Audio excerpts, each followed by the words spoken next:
Hello, welcome to case study. ఎవరైతే RRB ఎన్టీపీసీకి prepare అవుతున్నారో so వాళ్ళకి ఎగ్జామ్ డేట్ మార్చ్ 16th వచ్చింది కదా. సో అందరూ ప్రిపరేషన్లో ఉండొచ్చు.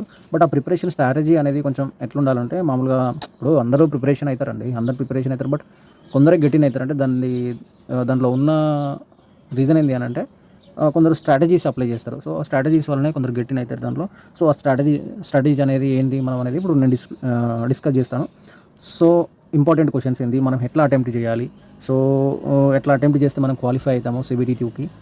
సో అవన్నీ నేను ఈ వీడియోలో ఎక్స్ప్లెయిన్ చేస్తాను. సో కంప్లీట్గా వీడియో చూడండి.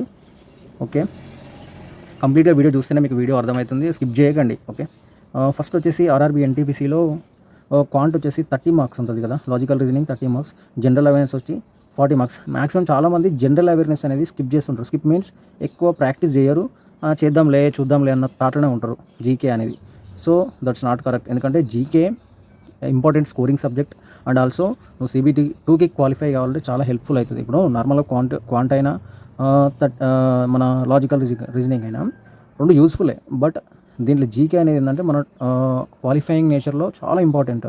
ఏది జీకే వచ్చేసి. సో జీకేలో 40 మార్క్స్ ఉంటాయి కదా, ఆ జీకే 40 మార్క్స్ ఎట్లా క్లాసిఫైడ్ అయింది అనేది నేను ఈ వీడియోలో కొంచెం చెప్తాను, వినండి.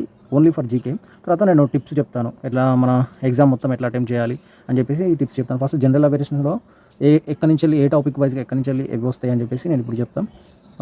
ఫస్ట్ వచ్చేసి కరెంట్ అఫైర్స్ వచ్చేసి 12 to 15 వస్తాయి. కరెంట్ అఫైర్స్ చాలా ఇంపార్టెంట్ రోల్ ఉంటుంది ఇందులో. జీకేలో కరెంట్ అఫైర్స్ చాలా ఇంపార్టెంట్. సో 12 to 15 క్వశ్చన్స్ వస్తాయి. ఈ 12 to 15 క్వశ్చన్స్ వచ్చేసి 25ని బాగా నేర్చుకోండి. 2025లో వచ్చినటువంటి కరెంట్ అఫైర్స్ చాలా ఇంపార్టెంట్. అంటే మ్యాక్సిమం ఇప్పుడు 2024లో టచ్అప్ చేయరు అంతే. దాంట్లో ఇంపార్టెంట్ 2024 ఇయర్లో టచ్ చేయండి.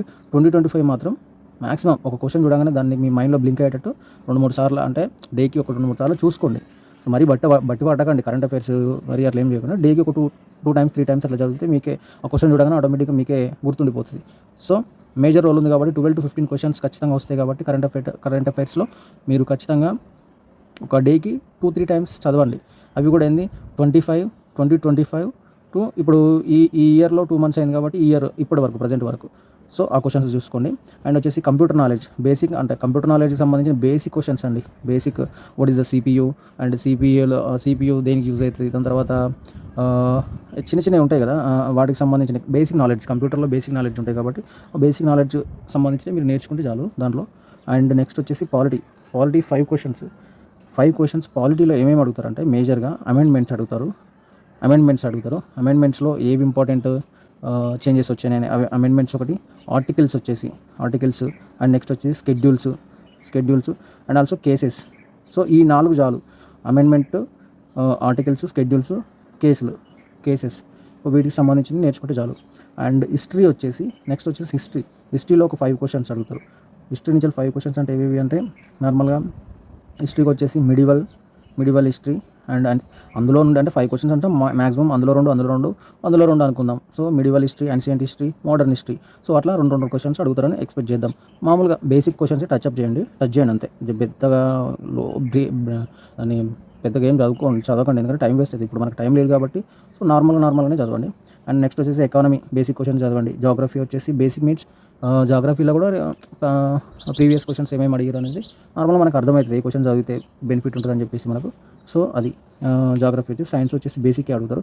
బేసిక్ మీన్స్ మన ఇంతకుముందు ప్రీవియస్ ఉన్న క్వశ్చన్స్కి దీనికి రిలేటెడ్గానే అడుగుతారు. బట్ బేసిక్ మీన్స్ మనకు కొంచెం రెగ్యులర్గా చూసిన క్వశ్చన్సే అడుగుతారని అర్థం. బేసిక్ మీన్స్ మరీగా ఈజీగా ఉంటాయని కాదు, బట్ రెగ్యులర్గా మనం చూసిన క్వశ్చన్స్, మనం చదివిన క్వశ్చన్స్ ఎవరైతే ప్రాక్టీస్ చేసి ఉంటారో వాళ్ళకి ఈజీగానే అనిపిస్తుంది. ఈజీ మీన్స్ క్వశ్చన్ చూసి ఉంటాం కాబట్టి ఆ క్వశ్చన్సే వస్తాయి. సో సైన్స్లో వచ్చేసి అట్లా వస్తాయి. స్టాటిక్ జీకే వచ్చేసి నార్మల్ 5 క్వశ్చన్స్ వస్తాయి. సో ఇట్లా మీరు జీకే అనే జనరల్ అవేర్నెస్లో ఖచ్చితంగా మీరు ఏం చదువుకోకపోయినా కానీ ఖచ్చితంగా నాకు తెలిసి ఒక 10 marks ఈజీగా గెటిన్ చేయొచ్చు. ఒక 10 marks కొట్టుకోవచ్చు. అంటే బేసిక్ నాలెడ్జ్ కొంచెం మెచ్యూర్గా ఆలోచిస్తే ఒక 10 marks ఈజీగా గెటిన్ చేయొచ్చు.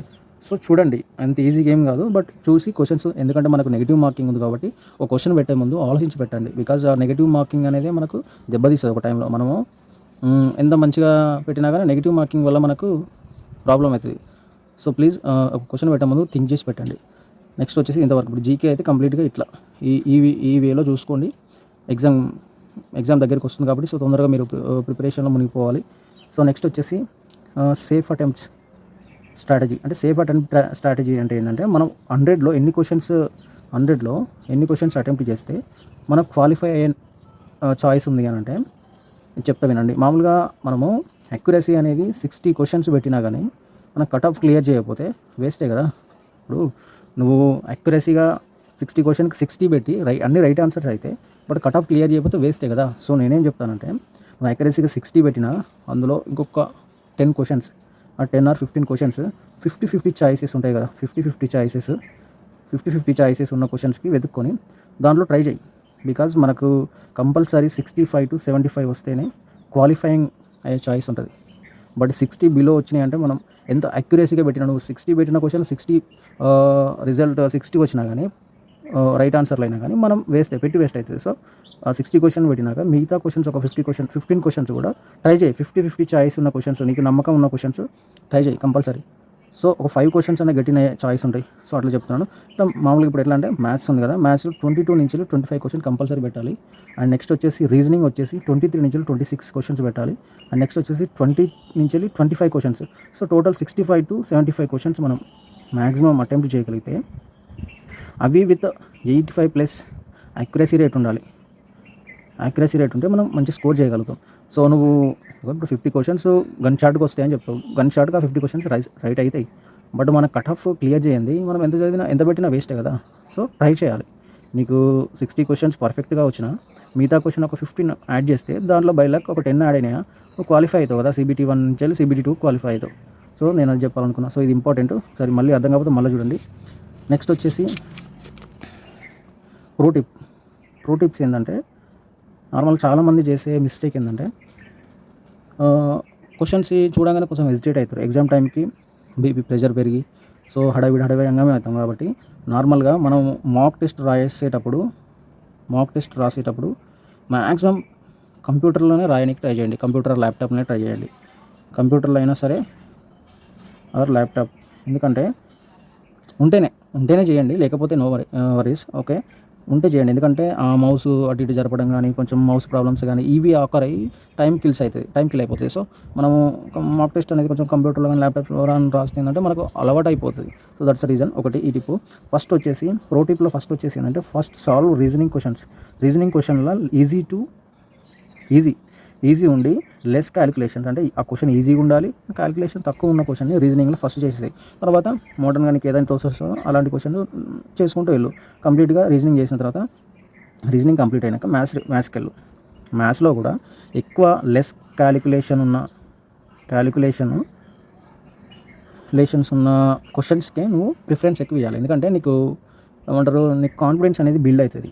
ఆ క్వశ్చన్స్ నీకు వచ్చిన క్వశ్చన్స్ ఫస్ట్ నీకు అటెంప్ట్ చేసినాక ఆన్సర్ పెట్టినాక ఆ లెస్ క్యాలిక్యులేషన్ ఉన్నదాన్ని నువ్వు ఆన్సర్ పెట్టినాక తర్వాత మనకు టైం అనేది మిగులుతుంది. మళ్ళీ ఇంకొకటి ఏంటంటే don't waste time on one question. Maximum 40 seconds కంటే ఎక్కువ నువ్వు ఆ క్వశ్చన్కి కేటాయించకు. ఇఫ్ 40 సెకండ్స్ రీచ్ అయ్యి దాటిపోతుందంటే ఆ క్వశ్చన్ వల్ల నీకు టైం కిల్ అవుతుంది. సో ఆ టైం అనేది మనం కిల్ చేయకూడదు.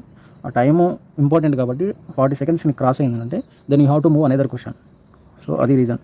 సో ఇలాంటి కొన్ని టిప్స్ పాటిస్తే నువ్వు ఖచ్చితంగా నువ్వు ఎంత అక్యురసీ ఉన్నా కానీ కొన్ని టిప్స్ పాటిస్తే అక్యురసీ ప్లస్ ఆ టిప్స్ సో నువ్వు ర్యాంక్ కొట్టే ఛాయిస్ ఉంటుంది. సో అది నేను ఏదైతే చెప్పినో కంప్లీట్గా ఇంకొకసారి ఈ వీడియో చూడండి, కంప్లీట్గా అర్థమైపోతుంది. ఎంత మెచ్యూర్గా మనం మాక్ టెస్ట్ రాసినా ఏది రాసినా కొన్ని టైంలో మనం తప్పు చేయడానికి సిద్ధంగా ఉంటాం. కాబట్టి సో మీరు చూసుకొని ఇవి చేసుకోండి. Okay, thank you so much.